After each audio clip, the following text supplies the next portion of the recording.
हाँ, अब एक और मामला है सर, और वो ये है कि आज मैं चाह रहा था to discuss the new talent और across the border as well और इस साइड भी। Pakistan as well, yes. सो उस तरफ से आईपीएल में कल राजस्थान रॉयल्स से खेल रहे थे वैभव सूर्यवंशी, सूर्यवंशी, 14 साल के, Yes. और उन्होंने आते ही छक्का मार दिया और सबको उन्होंने कह दिया भाई कि आई एम हेयर।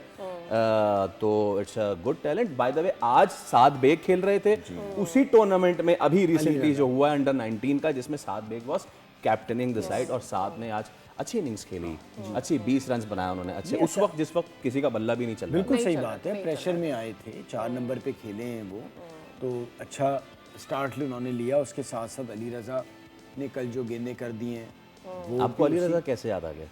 नहीं, क्योंकि जिस मैं player का बताऊं, आपने हाँ बात की, हाँ हाँ, कि जो वैभव सूर्यवंशी हैं जिनकी बहुत, वो जिस अंडर 19 टूर्नामेंट में खेले थे, एशिया कप था, ठीक है, और उसमें वो खूब under 19 छक्के चौके मार रहे थे, और जब वो फाइनल में आया अगेंस्ट पाकिस्तान तो अली रजा थे जिन्होंने उनको कॉर्डिनेट करा तौल दिया था कर मोहसिन साइड में कर दिया। साद बेग के ही अगेंस्ट, और हम यही देख रहे हैं। So it's a good